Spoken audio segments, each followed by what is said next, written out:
students. Welcome to the new lecture of Mathematics Part 1 with a new topic. Now today we are going to learn what is irrational number and real numbers.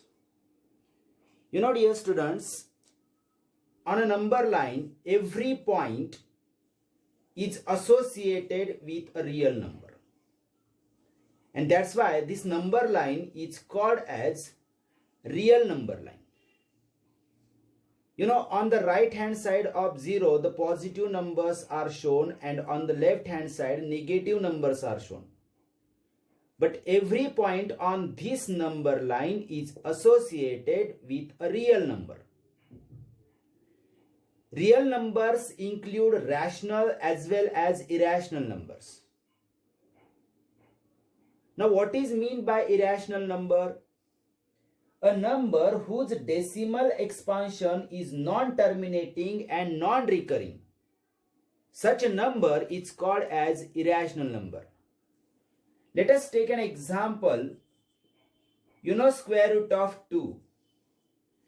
If we find the square root of this number by division method that we have learnt in the 8th standard, finding square roots with the help of division method. If we find the square root of this number, we get the number 1.41421 dash dash dash. You can see that this is the decimal form of square root of 2. You can also see clearly that not any digit is recurring, just one after the other. Means it is non-terminating as well as non-recurring form. So that's why we can say that root 2 is an irrational number. That is the definition of irrational number, a number whose decimal expansion is non-terminating and non-recurring form. That number is called as irrational number. We can also take an example of square root of 3. If we find the square root of 3 by division method, we get that number 1.732 dash dash dash. This dash dash dash indicates that it is a non-terminating number and it is also non-recurring form. Not any single digit is recurring here, so it is non-recurring form. It means that if its decimal form is non-recurring and non-terminating, so the square root of 3 is an irrational number. So I hope that you must have understood what is meant by irrational number and what are real numbers. विद्यार्थी मित्रांनो, real नंबरचा अर्थ वास्तव संख्या असा होतो. संख्या रेषेवरील प्रत्येक बिंदू हा वास्तव संख्येशी निगडित असतो आणि म्हणून या संख्या रेषेला वास्तव संख्या रेषा असे देखील म्हणतात. कारण वास्तव संख्या रेषेवरती सर्व प्रकारच्या परिमेय आणि अपरिमेय संख्या देखील असतात. म्हणजे परिमेय संख्या आणि अपरिमेय संख्या मिळून आपल्याला वास्तव संख्या मिळत असतात. आणि संख्या रेषेवरील प्रत्येक बिंदू जर कधी वास्तव संख्येशी निगडित असेल तर याचा अर्थ या संख्या रेषेला आपण वास्तव संख्या रेषा असे देखील म्हणू शकतो. आपण हे शिकलो आहोत की शून्याच्या उजवीकडे धनसंख्या आणि डावीकडे ऋण संख्या लिहिल्या जातात आणि या सर्व संख्यांना आपण वास्तव संख्या म्हणतो. म्हणून संख्या रेषा ही वास्तव संख्या रेषा देखील म्हणता येते. ठीक आहे. आता अपरिमेय संख्या म्हणजे काय? ज्या संख्या परिमेय नसतात त्यांना आपण अपरिमेय संख्या म्हणतो. परिमेय संख्येबद्दल आपण मागे शिकलो आहोत. P/Q फॉर्म आठवा. P/Q रूप म्हणजे काय आणि परिमेय संख्या म्हणजे काय.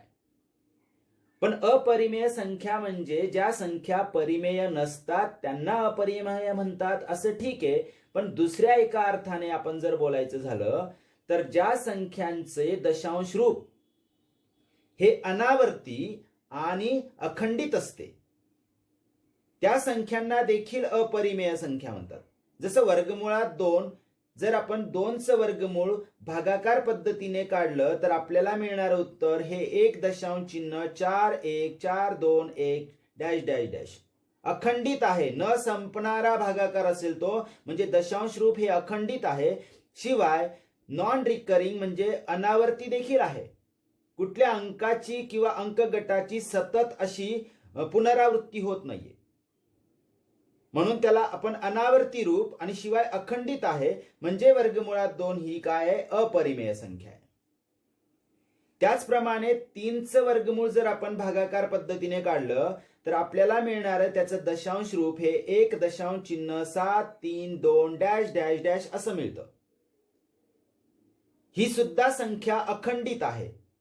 म्हणजे भागाकार जर केला आपण 3चं वर्गमूळ काढण्यासाठी भागाकार पद्धतीने आपण जर प्रक्रिया अवलंबली, 8वी मध्ये शिकलो आहोत आपण भागाकार पद्धतीने वर्गमूळ काढण्याची प्रक्रिया, तर आपल्याला उत्तर मिळताना भागाकार न संपणारा असल्यामुळे उत्तर हे अखंडित मिळतं. शिवाय कुठल्याही अंकाची किंवा अंक गटाची पुनरावृत्ती होत नाहीये, म्हणजे अनावर्ती आहे ही संख्या. मग ज्या संख्येचं दशांश रूप हे अनावर्ती आणि अखंडित असतं अशा संख्येला आपण अपरिमेय संख्या म्हणू शकतो. म्हणजे वर्गमुळात 2, वर्गमुळात 3 ह्या अपरिमेय संख्या का आहेत हे तुमच्या लक्षात आलं असेल. Okay okay dear students, now let us see the properties of irrational numbers. You have to understand these properties and just remember them. Properties of irrational numbers म्हणजे अपरिमेय संख्यांचे गुणधर्म. 3 गुणधर्म इथे दिसत आहेत, हे आपल्याला समजून घ्यायचे आणि लक्षात ठेवायचे. The first property is addition or subtraction of a rational number with irrational number is an irrational number. एक परिमेय संख्या आणि अपरिमेय संख्या यांची बेरीज किंवा वजाबाकी ही अपरिमेय संख्या असते. म्हणजे परिमेय संख्येची अपरिमेय संख्येशी बेरीज केली किंवा वजाबाकी केली तर उत्तर जे मिळणार आहे तुम्हाला ते अपरिमेय संख्या मिळणार आहे, असा या गुणधर्माचा अर्थ आहे. Okay, now second, multiplication or division of non-zero rational number with irrational number is also an irrational number. एक शून्येतर परिमेय संख्या त्या परिमेय संख्येशी जर आपण अपरिमेय संख्येचा गुणाकार किंवा भागाकार केला तर ते उत्तर देखील अपरिमेय संख्या येते. Is that clear? मल्टिप्लिकेशन और division of non zero rational number. Non zero म्हणजे शून्य सोडून, शून्येतर परिमेय संख्या त्या परिमेय संख्येचा गुणाकार किंवा भागाकार जर आपण अपरिमेय संख्येशी केला तर येणारा भागाकार किंवा गुणाकार हा अपरिमेय संख्या असतो. हा आहे दुसऱ्या गुणधर्माचा अर्थ. Just understand and just remember them. Third, addition, subtraction, multiplication and division of two irrational numbers can be either rational or irrational number. दोन अपरिमेय संख्यांची बेरीज, वजाबाकी, गुणाकार आणि भागाकार हा परिमेय संख्या किंवा अपरिमेय संख्या येऊ शकतो. म्हणजे जर आपण 2 अपरिमेय संख्यांची बेरीज केली तर ती बेरीज अपरिमेय राहू शकते किंवा परिमेय पण राहू शकते.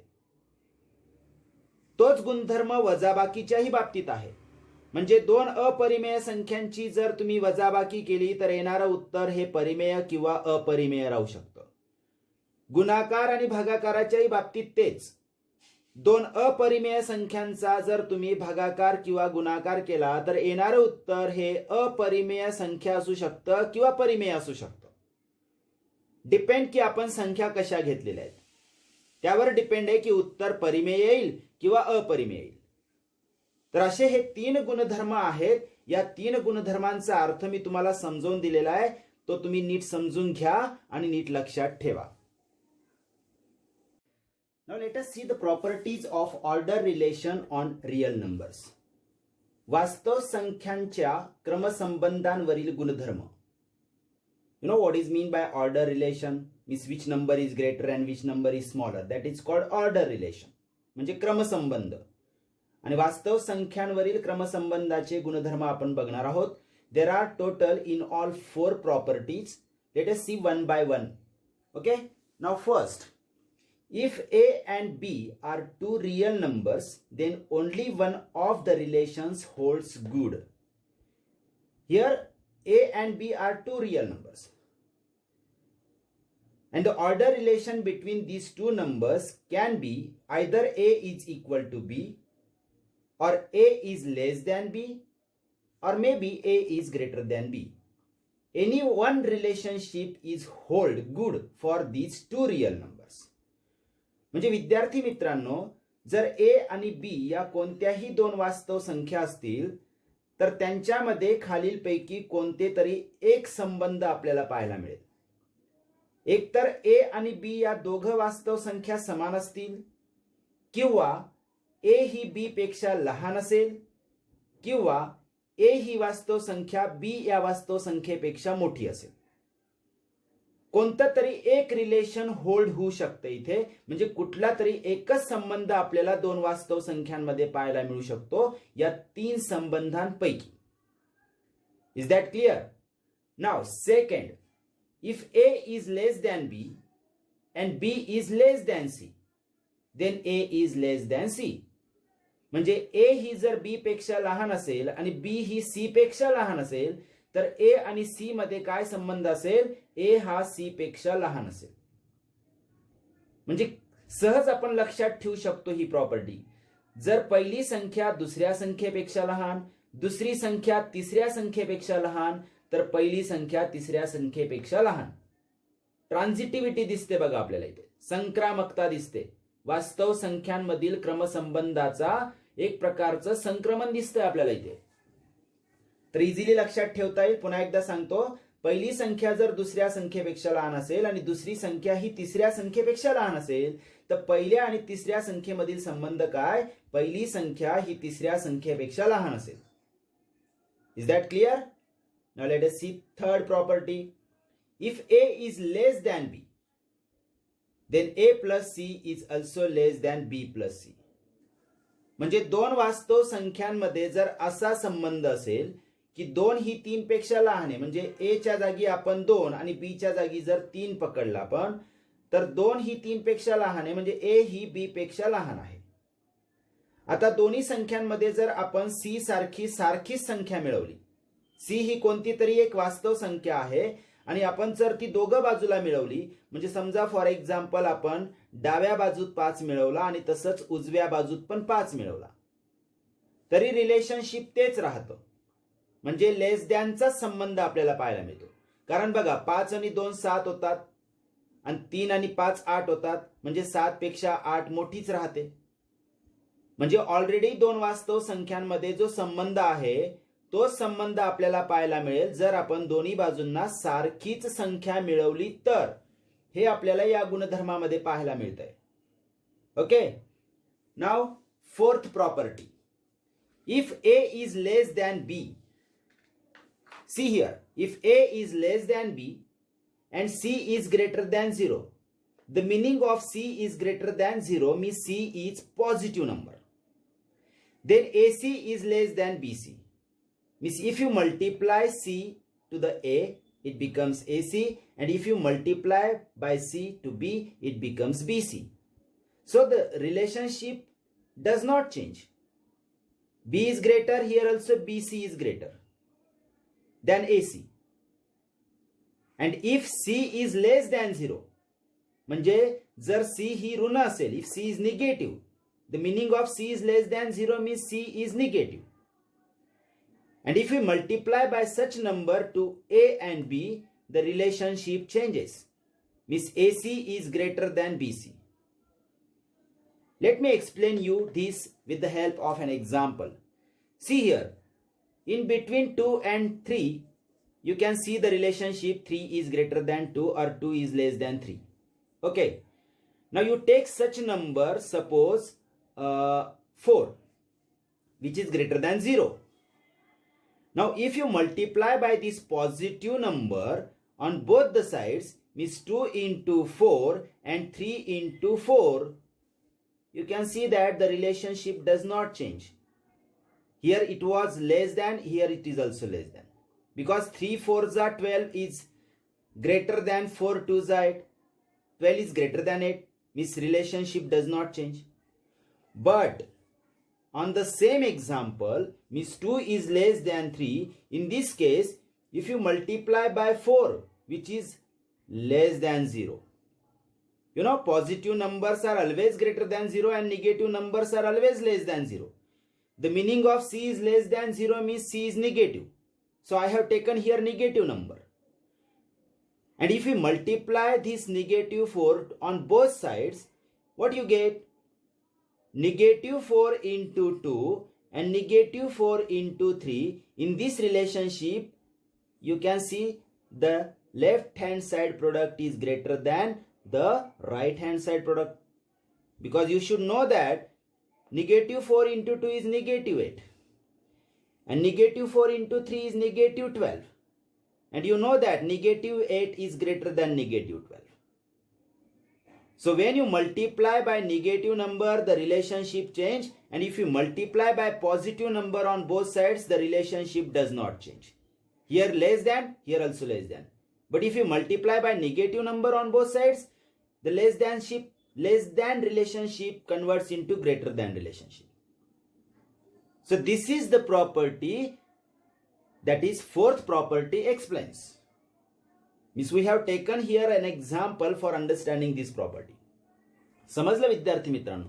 चौथ्या गुणधर्मामध्ये जर कधी दोन वास्तव संख्यांमध्ये लेस दॅन म्हणजे 3 ही 2 पेक्षा मोठी आहे असा संबंध असेल आणि जर तुम्ही दोन्ही बाजूंना सी ही संख्या धन घेऊन म्हणजे शून्यापेक्षा मोठी असणारी धन 4 जर घेतली आणि 4 ने जर दोन्ही बाजूंना गुणलं तर तुम्हाला मिळणारं उत्तर आणि त्या उत्तरामधील संबंध बदलत नाही. लेस दॅन तर लेस दॅनच चिन्ह राहतंय. कारण उजव्या बाजूचा गुणाकार हा डाव्या बाजूच्या गुणाकारापेक्षा मोठा येतोय. म्हणजे चिन्हामध्ये बदल होत नाही, तो तिकडेच राहतोय. का तर तुम्ही धन संख्येने गुणतात दोन्ही बाजूंना.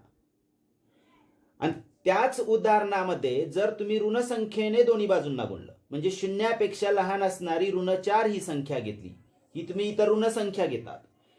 आणि जर ऋण 4 ने दोन्ही बाजूंना गुणलं तर तुम्हाला डाव्या बाजूला मिळणारा गुणाकार हा ऋण 8 आणि उजव्या बाजूला मिळणारा गुणाकार ऋण 12 मिळतो. आणि आपल्याला माहिती ऋण 8 हा ऋण 12 पेक्षा मोठा असतो. म्हणजे लेस दॅनचं चिन्ह हे ग्रेटर दॅन मध्ये कन्वर्ट होऊन जातं. म्हणजे ऑर्डर रिलेशन बदलून जातं. तर लक्षात आलं? हे चारही गुणधर्म आपल्याला नीट लक्षात ठेवायचे, कारण याच्या आधारे आपण पुढचा प्रॅक्टिस सेट म्हणजे 2.2 शिकणार आहोत. त्याआधी हा सगळा अभ्यास नीट करून ठेवायचा आहे. ओके.